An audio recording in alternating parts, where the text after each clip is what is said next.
everyone. We're just going to give it another minute or two to see if we have any latecomers.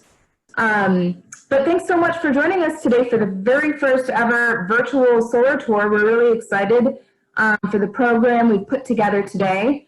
I'm Nicola at the Illinois Solar Education Association, and right now we have Mark Weitekamper on, who is one of our star solar ambassadors, and he'll be taking us on a little tour of his solar.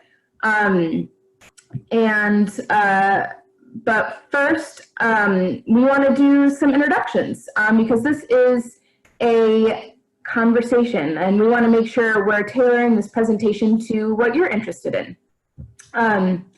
So as I said, I'm Nicola at the Illinois Solar Education Association, and I'll give you a brief overview of what we do after Mark gives an introduction of himself.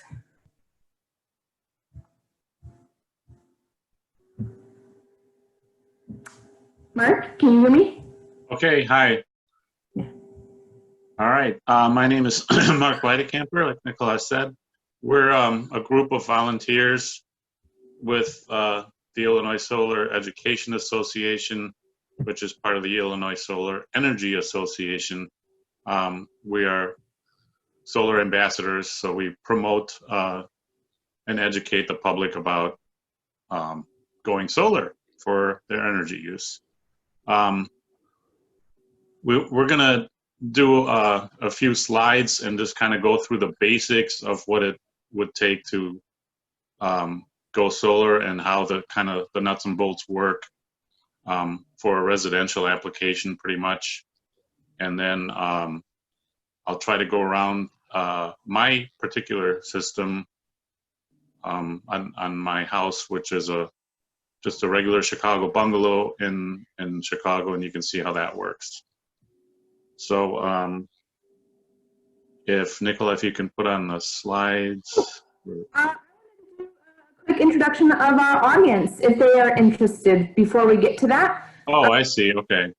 Yeah, you are able to unmute yourself if you so choose, or you can type it into the chat box, any questions you might have. But we're just a little interested in where you're coming from and why you decided to come on the solar tour today. If anybody would like to unmute, you can go ahead. Hi, I'm John Giard, and I live out in the suburbs of Chicago, and I noticed some of the guys around the neighborhood have solar panels, and I have heard that you can really lower your electricity bill, so I'm just kind of curious about that. And then also, you know, my house, the sun comes in on the front side of the house, and so I'm not sure if certain associations limit where you can put the solar panels. I think I've heard that you can only put them on the back side of the house, but in my case, to get the full sun, I'd have to put them on the front side of the house. I'm kind of curious about that as well. Great, thank you, John. Good morning, Nico. Solar, right? Hi, this is Shinewan, and I'm professor from University of Illinois. I teach you renewable energy course, you know, and for engineering student and non-engineering student. Yesterday, I received an email from someone in your office, so I forwarded to my student. So some of my students will come in for the virtual tour, you know. They probably ask a lot of questions if I ask them to provide a report for this tour. So roughly, I have 80 students. I'm not sure which session they're going to come in to join the tour, okay? Thank you for organizing the tour, okay? Thank you. And thank you for coming. Hi, I can go next. I'm Sonia. I'm actually one of the students Professor Shinde was talking about. I'm a graduate student from the University of Illinois. My master's in energy systems and my focus is in solar energy, so this is very interesting to me. And so, yeah, I'll probably be one of the students with a lot of questions. Thank you. Great, thank you. Nothing better than having students on. Yeah. Hi, I'm Cheryl Scott. I work in sustainability, and I'm interested in hearing what residents in the region are doing, the sustainable actions that they're taking. Great. Thank you.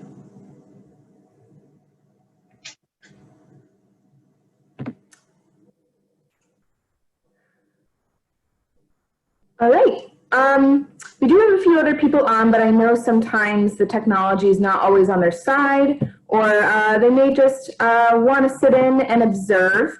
So if you want to introduce yourself, I guess this is the last call. Otherwise, we can go ahead and get. And depending on how your router's set up. Hi, I'm Tom Wickland, and I'm just interested in green energy. Great. Thank you, Tom. Thanks. Okay, I'm going to go share this presentation. All right. I just want to do a little bit about ISEA here.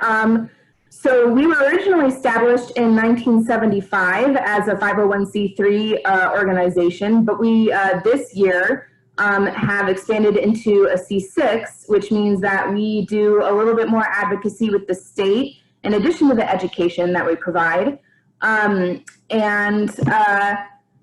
You know, we're a membership-based organization, and we've got 500 members and 150 businesses. So we hope we're a good resource for anybody who wants to learn about solar in the state. And now we can get into Mark's part.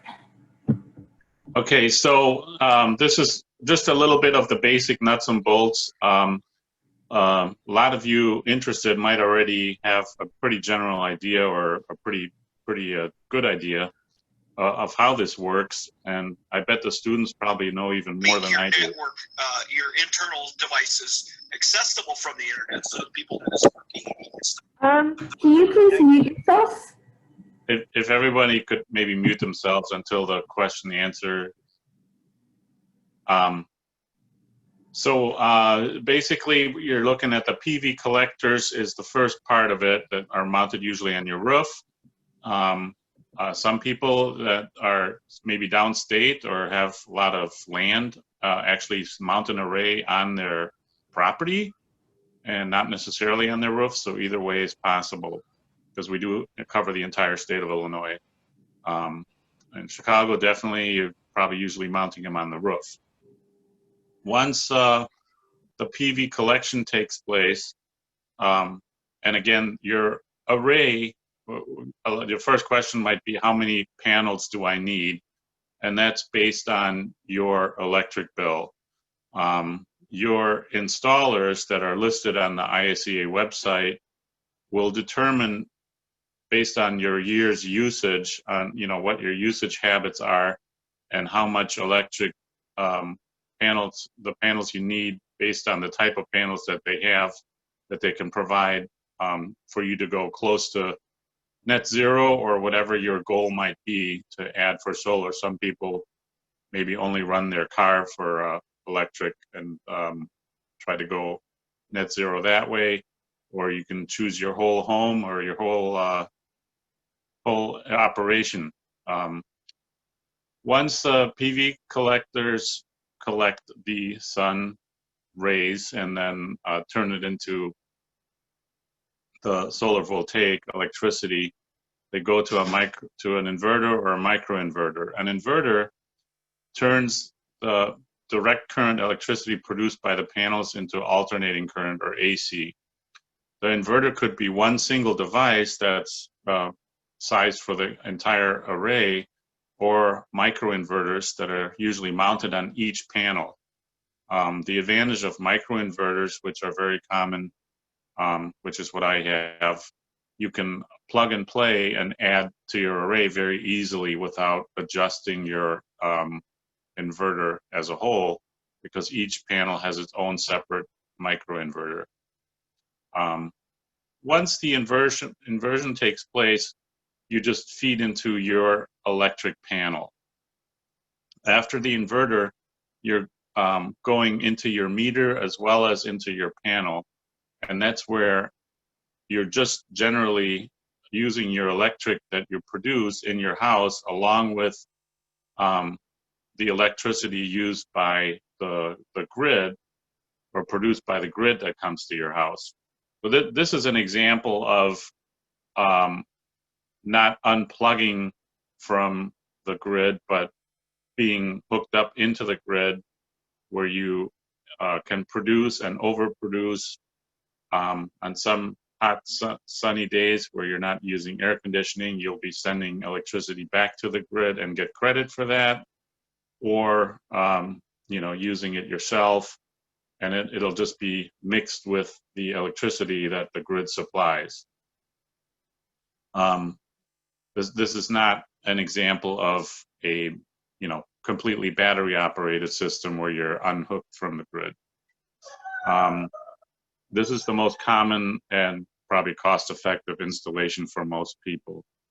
So once it goes to your service panel, when you're hooked up into your from the inverter into your meter and then go over to your panel doesn't really change. There's a separate shutoff prior to the panel for the electric that the code requires in Chicago and probably most places, but besides that, nothing changes inside your house. You're just hooked up in your panel. Everything stays the same inside your house as far as electric wiring. So the entire operation is pretty much outside, and then the electric run will usually go down the side of your house to the inverters and to the interconnection to your meter, and that's the entire electric wiring that's required.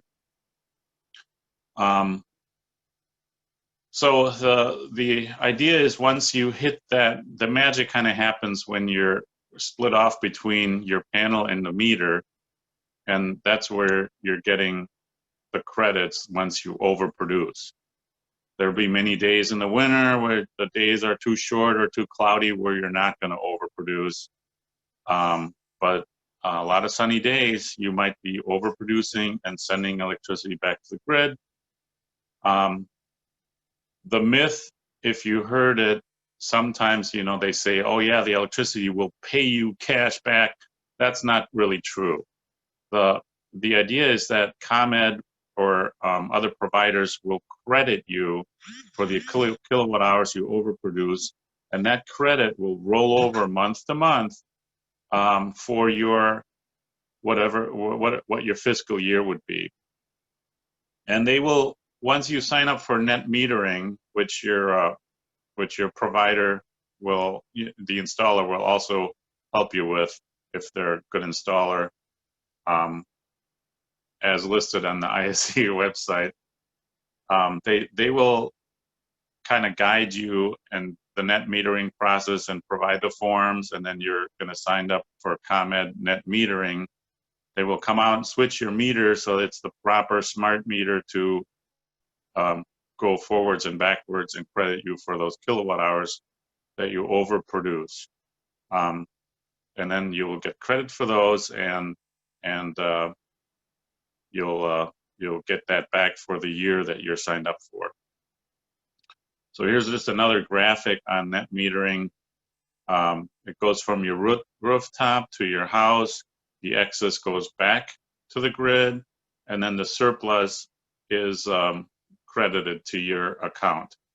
The graphic kind of shows a bag of money there, but it's basically a bag of kilowatt hours that you can use up, as you please, once you overproduce. And every month on your bill, you'll be able to see the excess that you have for that month. There are 2 months that they decided you can make your year. Once you create your sort of fiscal year, you can sign up for October to end in October or end in April.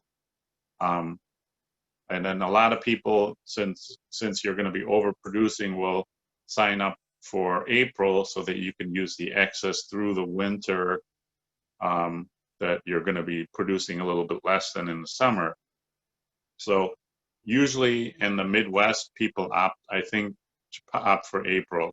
I actually just found out that somehow I had signed up for October last week, and I called ComEd to put in an order to switch to April so that I can use the exit. I had about 200 kilowatt hours excess, you know, that I can't see using up right away, so that I can kind of get that through the winter and use it up myself. Once your fiscal year's up, you don't get a bag of money. You will just lose whatever excess you produce, and so that's why it's nice to have the setup for possibly April. But depending on whatever your electric usage is or how you use it, you sign up for your fiscal year to end at a certain time. Once that year ends, you will lose the kilowatt hours, and ComEd or your utility will have those kilowatt hours. And that might not seem fair. That's how it is right now. Still a pretty good deal if you end up, you know, kind of watching your bill once a month and seeing what you're doing. But hey, you're helping the environment. They have to produce that much less kilowatt hours in theory if it goes back to the grid, which is probably a lot of other people's motivation here as well, not just the money part. So that's it. I don't know if you want to, okay. So Nicola, switch to the next slide. This is my own house, my own situation. We did a two-step thing. In 2015, we installed a 2.47 kilowatt hour 9-panel system. 9 panels doesn't seem a lot, like a lot of people have usually double that for a single family home, but we were a pretty low user. This was based on the electricity that we were using at the time. You know, it's just 3 of us in our house, so we don't use air conditioning too much, and you know, somehow it just ended up doing net zero energy, only required these 9 panels. In 2018, my wife bought a plug-in hybrid car, and we kind of figured to zero that out, we had to add 3 more panels. So that's, you know, that's like 30% more than what we had, and those plug-in cars will suck up a lot of energy. So you can keep that in mind as cars going forward, probably move towards electric vehicles. They will use quite a bit. So that's how we added that and went to 12 panels in 2018 to remain at a net zero situation, depending on our current habits. This year, we used air conditioning a little bit more, and so, you know, we ended up with a little bit less kilowatt hours overproduced. So just keep in mind it's all habit related, and how you live your life with electricity as well. The panels I had were 275 watts at the time, so that was 5 years ago. Now, 5 years later, it's not uncommon to have 300 to 320 watt panel production. So they're just getting better and more efficient and cheaper at the same time. It's kind of like when you're buying, you know, flat screen TVs. Not only are they smart TVs now and have a lot more on them, but they're a lot cheaper than what they used to be. So it's kind of the same thing with solar panels. Just a little analogy there. So again, I'm, you know, net zero depending on the usage habits. Don't know if I'll end up net zero this year, but you know, it looks pretty good for now. Our exposure is only direct sunlight till about 3:30. We have a very large ginkgo tree in the front that starts shading the house around that time. You know, depending on the trajectory of the sun for the season. But the panels will keep working in indirect sunlight as well, which is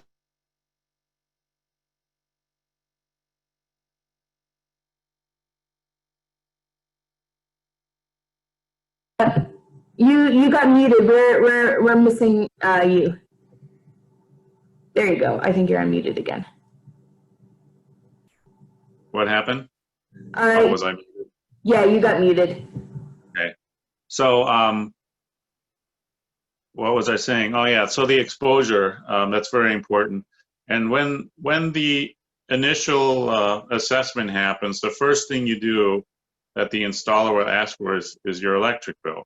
And then they'll figure out what they can do as far as installation and what your likely situation will be by, you know, they'll go on Google Maps or Google Earth and look at your house and where the trees are. And they will also come out to your house, obviously, and do a site visit and figure out based on a trajectory. They usually have a trajectory meter that figures out where the sun goes, and based on where like shading buildings or trees or anything that blocks your solar array would be. So they can figure out, you know, in my situation, they based the estimate on, you know, I'll have sun up to about 3 o'clock, and then it'll get shady, and then you have like a quarter of the production on your panels after that. So that might not sound very good, but then they said, well, based on this, you need this many panels to be able to go net zero. And all the installers, you know, if they're experienced solar installers, will do that for you.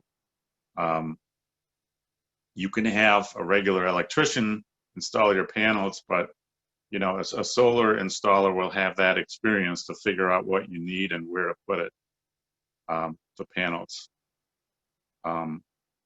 So a couple of other things, in particular our house, was we added some efficiency features. Or one thing we did was install a roof called EcoStar, which is made out of supposedly recycled plastic bottles, and it's rated for 75 to 100 years, so I'll never replace my roof.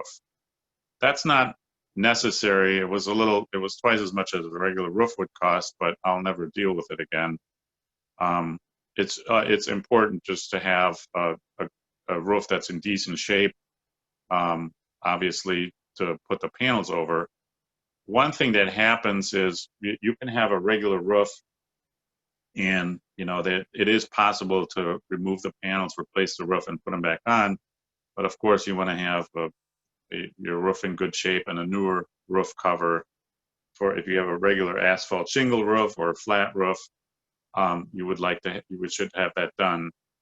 And one thing to point out, the tax credit, which is currently 26% for you know, your federal tax credit, which is kind of sunsetting into 22% next year, I believe. That whole operation of having to recover your roof in order to get panels, you can cover that cost with your tax credit. So at least you'll, you know, be able to say it's 26% on that off your income. But again, important to have a good roof. And then once you have that on and you stay there, you know, if you have a 25-year rated roof, you will not have to replace it as much as you would the regular exposed roof, because the panels covering that part of your roof will last longer because they don't have that exposure. They'll just have more of an indirect exposure because the panels are on top of it. Just wanted to point that out. It will last longer than your regular roof. And that's the situation in my house, just kind of showing that it's possible in a more densely populated area. I know we cover the entire state of Illinois, but we have a large house next to us and a large tree in front of our house, and you know, still we were able to make it work. And that's the situation in my house. I can now kind of walk through and show the live shots of that if we get to that. Sure. That sounds perfect. I can spotlight your video. Oh, wait. There you are. So I'm just gonna walk outside and kind of show my installation here. Let's see.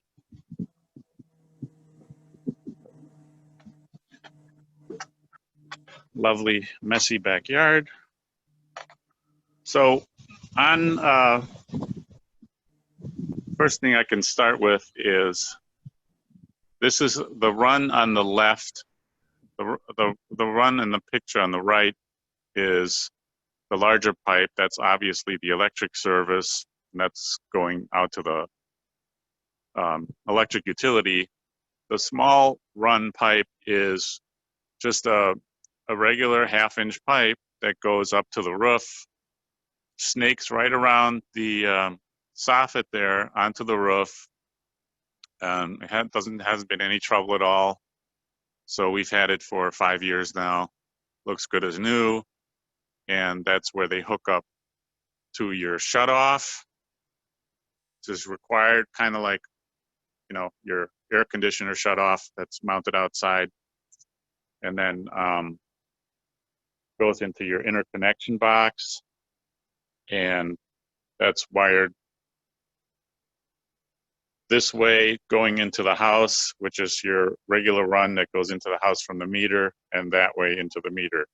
So that's the box where you hook up, and then really, again, nothing happens inside your house. You don't have to change any electric services or anything inside the house.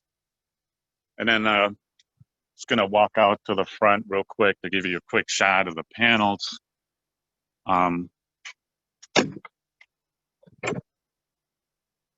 Sorry about the delay here. You can get a feel for the neighborhood, just a regular old neighborhood.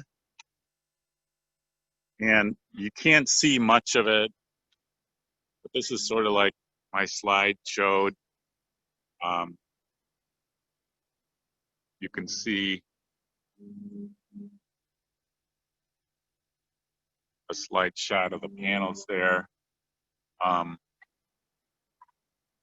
We do have a video out that you can see the panels a little bit better in the installation and the roof on the video that we made for this tour as well. And I believe those are all on the website. Yes, those are all on the solar tour page on the IACA website, or you can just look for the Illinois Solar Energy Association YouTube channel, which is where we're hosting all those videos. Okay. So another thing I wanted to show, your system will come with a monitor. This monitor, separate from the meter, will come with the system, and you can't see it. It's they make them better now and with a better display. But this is, again, from 2015, and it just kind of shows you in direct time, in real time, the kilowatt hours being produced at the moment. And see if I can turn on my light here. It won't let me. So anyway, the point is there is a monitor that comes with your system. Sometimes they're mounted outside, and you just can kind of glance at it, make sure you're producing what you're producing. It'll show you how many panels are producing, if they're all producing, how much you've done since the beginning, which I have produced 17.6 megawatt hours since I started. That is just, you know, that's an industrial scale amount if you add it all up. But of course, that's over 5 years for a small array that I have. And right now we're producing 571 watts. It's a cloudy day outside. You know, it's just an average cloudy day, and we're still getting 571 watts from the panel in real time, from all the panels in real time. Another thing I wanted to show is that you get with the monitoring system. Mine is called Enphase Energy, and it came with this system, and you can look up from anywhere in real time what your panels are doing. So if you're on a trip somewhere and you're just curious and geeky about it, and you want to take a look and see what you got, you can also, I'm not going to go through the whole system here, but you can run reports of what you did for a year, for a month, for a day, for an hour, and you can go back in time or the present and just see where you're at.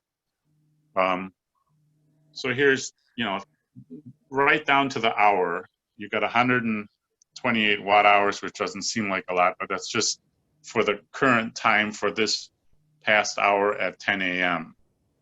on a cloudy day. So it just all adds up.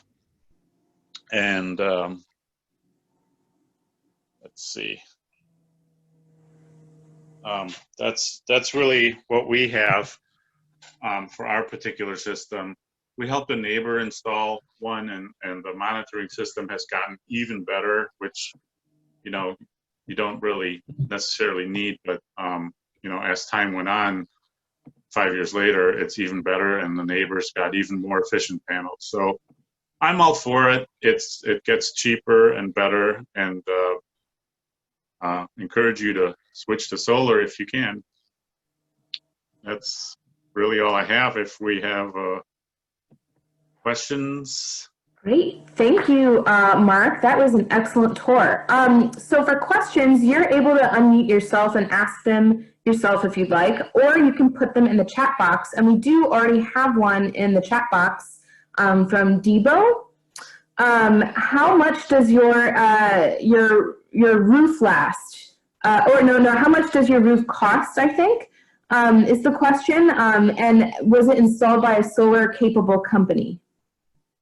Well, another thing is about that, in my case, since we have an older home built in 1925, a structural engineer had to assess whether or not, first of all, this is possible to support the panels and make sure they're wind resistant and the roof structure is capable. So that's one thing. And they just came out, glanced at it, and said, yeah, that's fine. And that's going to be the case in most houses. The roof covering,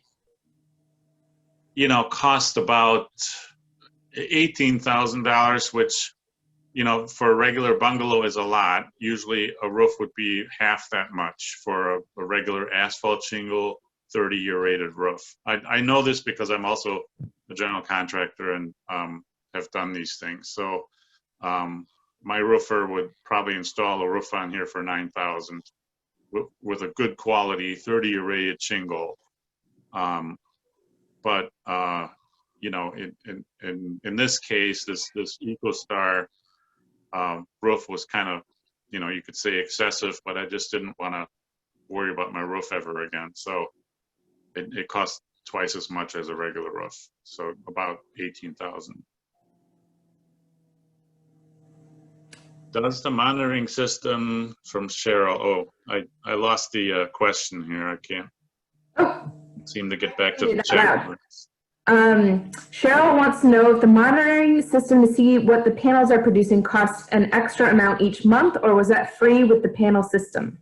Oh, I mentioned that in my video, but that is free. That came free with the system, and this, unless they got you on the hook for something later. I didn't sign up for any program where you had to pay. This is just a free monitoring service that I've had for 5 years, and they never asked for any money. So it just came with it. So, I would say make sure with the installer that it's a free one. I don't know if there's any that charge at all. The one in my case is called N-Phase Energy, with an E, N-Phase Energy.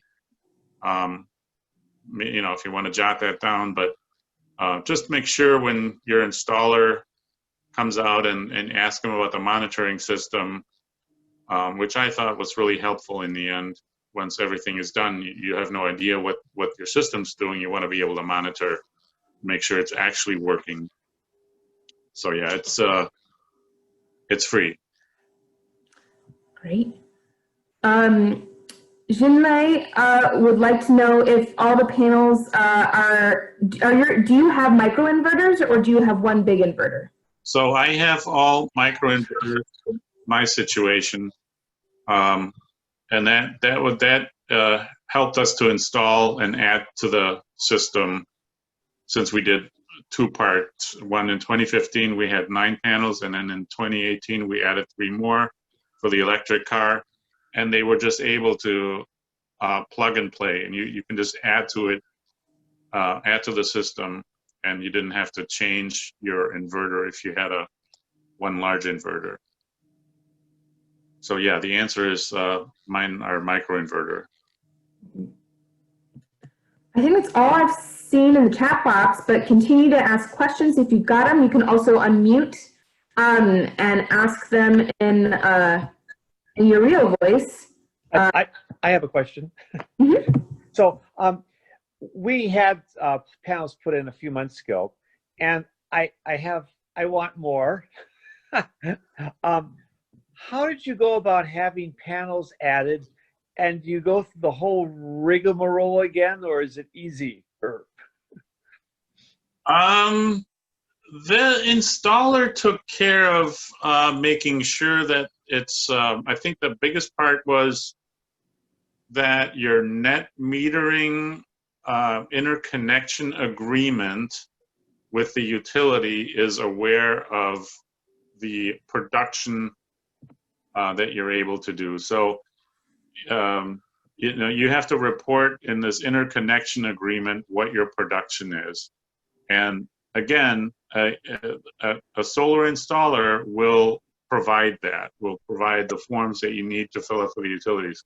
But they basically went up on the roof, put some more rails that that they bolt to your roof, and add more of the panels. And of course, yeah, people keep asking like, oh, they're putting holes in your roof. Well, obviously they mount it in a way that's not going to cause any leaks. So yeah, it was just, the answer is they just added right to it, and it took a half a day. Thank you. And then I see another question here about costs. I didn't even mention that.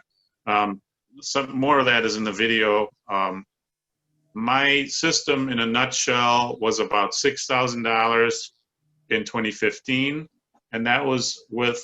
I also didn't mention their incentives. Okay, besides the federal tax credit, 26% this year, 22% next year is being sunsetted down.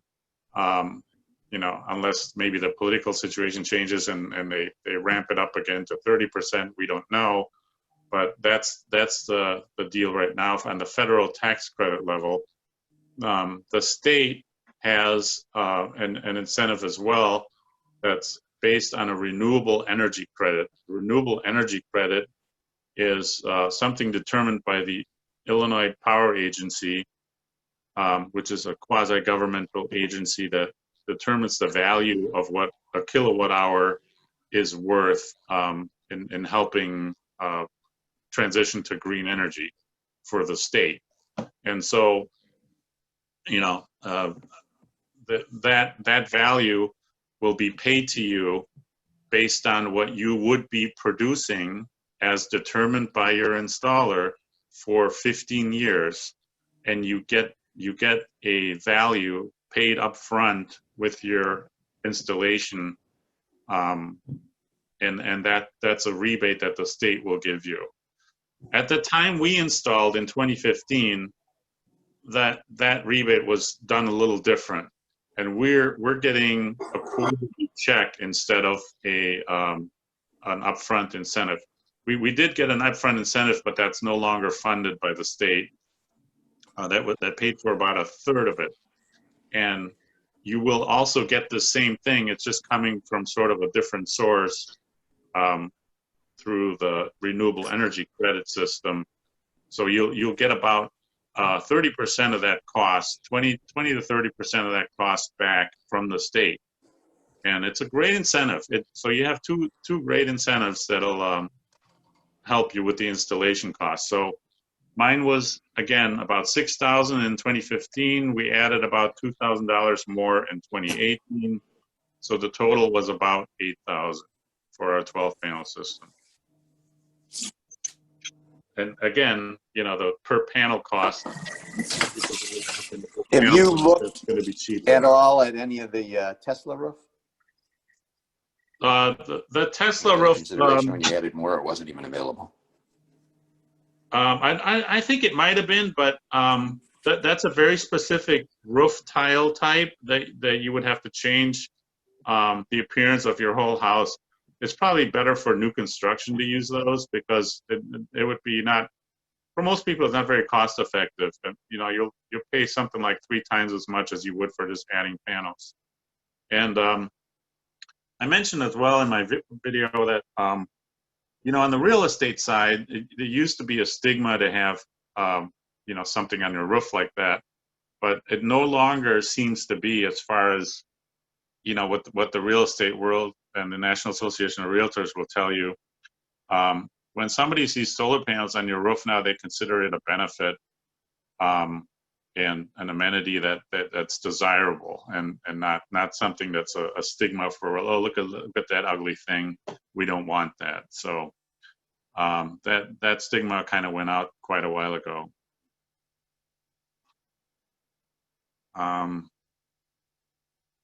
Thanks. Trying to go through the chat box here.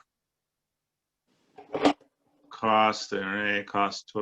So the cost per panel for me, you can, you know, divide the $8,000 into 12 panels, which also includes, you know, it's not just the panels, it's the labor of, you know, has to be an electrician, a licensed electrician that does the installation in our case. So a lot of it is just the labor as well. The state level incentives, I think I discussed those. If you have any questions, you can let us know. You can also see that on the Illinois Solar Energy Association website, which, by the way, I forgot what it was, and it's illinoissolar.org, not isea.org. If you do isea.org, you get to Iowa State, an Iowa State University website, which is my alma mater. Generated over 5 years.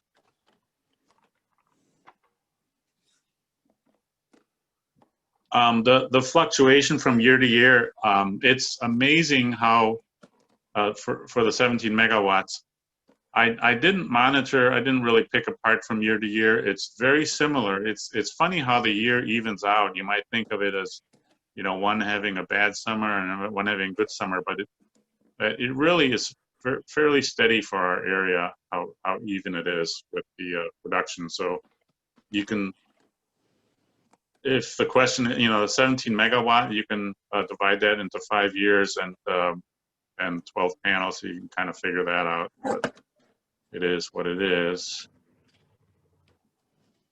How much do you think you spent on average on electrical power prior to installation? Well, you know, I was, you know, $145 in the summer, you know, maybe $60 in the winter. And now, you know, like my last bill was $6, which, by the way, it'll never be zero because you're always paying for your customer charge, your connection charge, your distribution charge. ComEd will find a way to bill you for something. So generally, I think for most people, it's like you know, the average is like a $24 bill, regardless of whether you have solar or not, because you're paying for that connection with ComEd. Again, you see the website on the bottom there. If anybody has any other questions, you can put them in the chat or let me know. I don't know everything. There might be more information on the website. Should you go over the area? The total array, I don't know what you mean by that. We have a 12-panel array.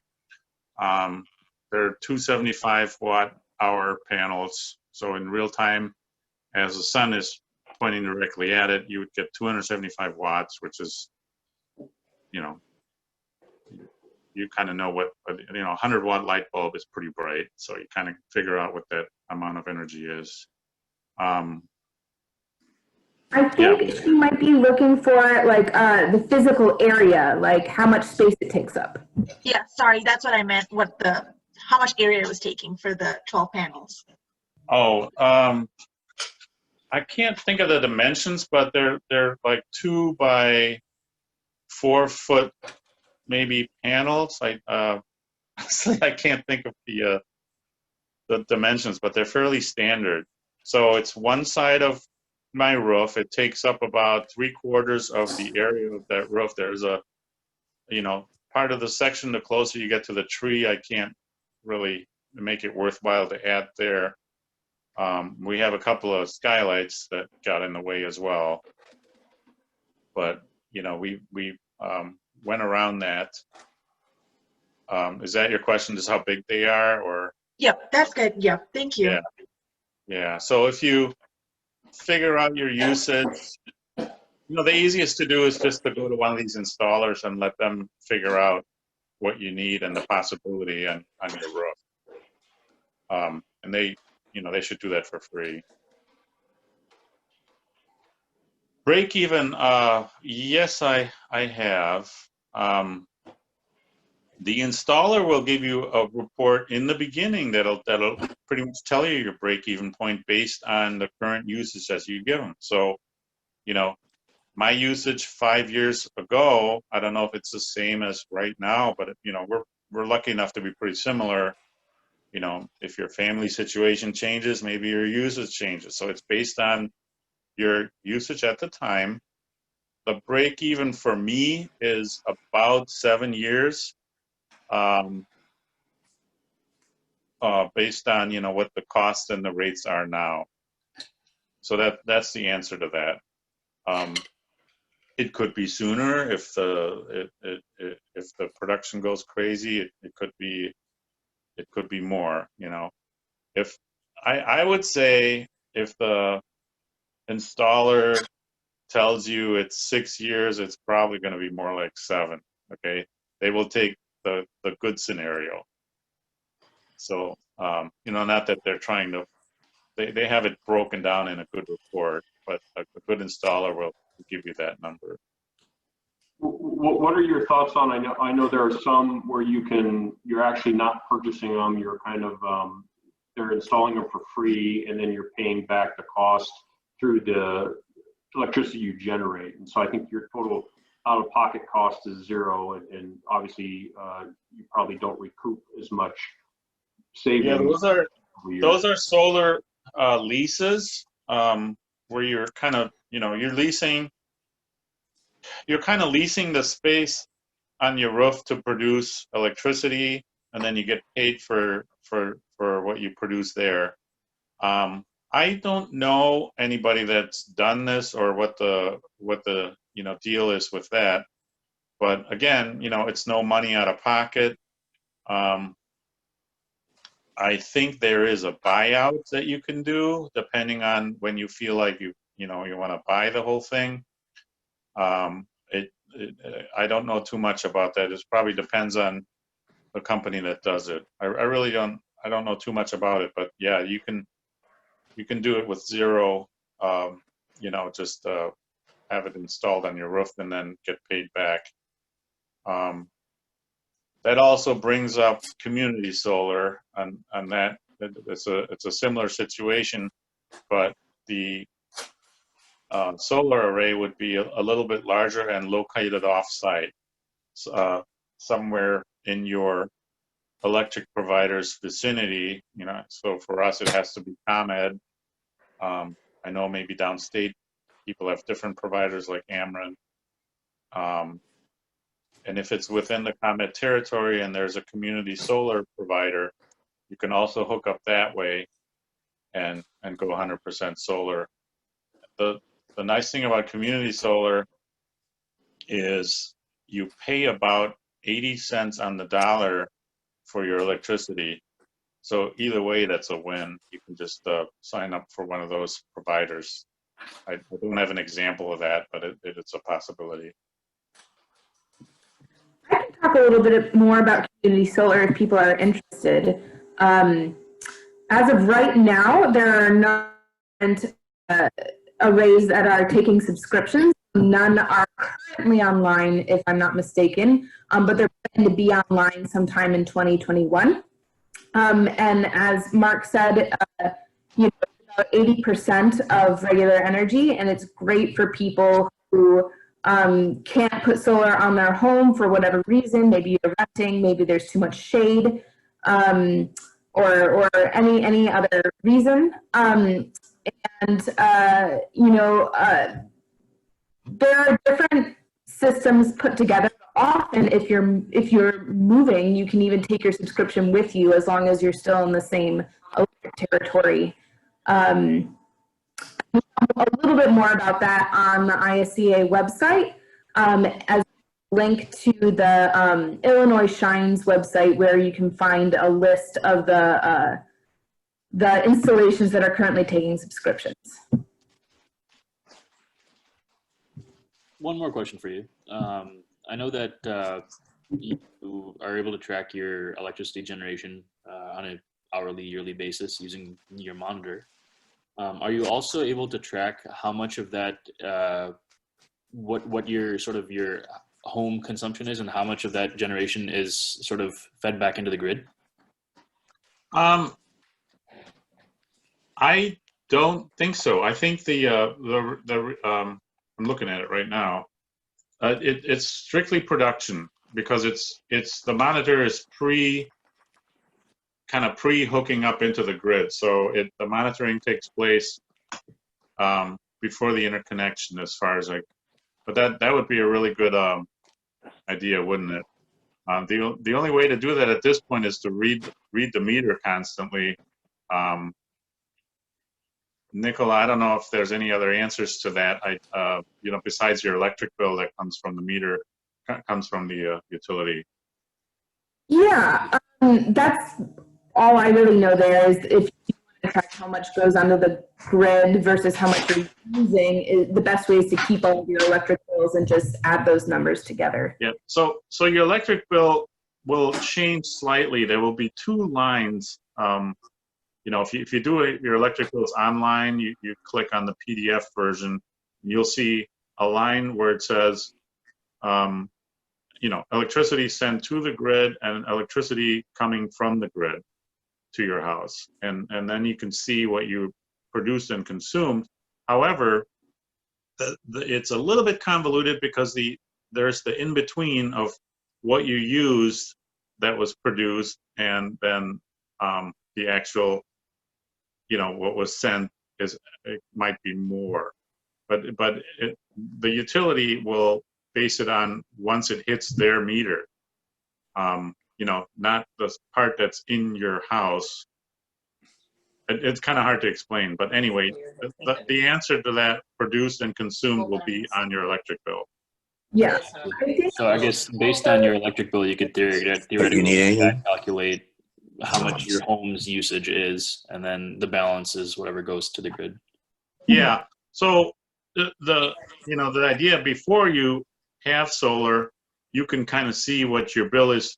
You can go online and see your usage for the year, you know, or month by month, and you can figure out what your usage, if your situation doesn't change in your household, that's going to be likely the situation for the year to come. What do you need? Have electric. I need you to. Right. Okay. Thank you. Pull it straight. Also, there are certain. Wait. You know, Mark has an in-phase tracker on his computer, and there are other programs that will allow you to see your various usage, so you don't always have to be checking your electric bill, although that's kind of fun for solar owners because it's so low. But there is some. Show us from the next. That takes us from the next one. Somebody should be muted who's not muted. There are some, you know, whatever's hooked up to your inverter that will also tell you how much you're consuming versus how much you're sending to the grid. Yeah, so the total production will be on your monitoring system.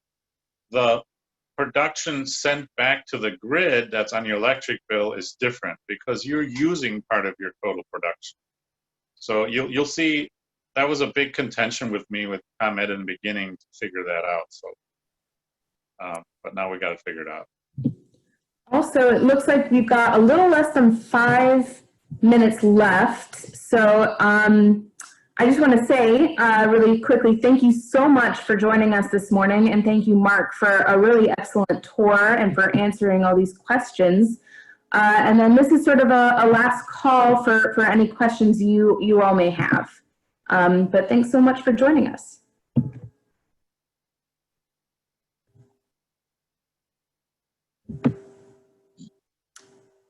Thank you. Okay, if there isn't any more chats, Thanks. I guess we'll wrap it up. Thanks a lot, and I hope you consider solar. Thank you. A lot of good information. Thank you. All right, bye-bye.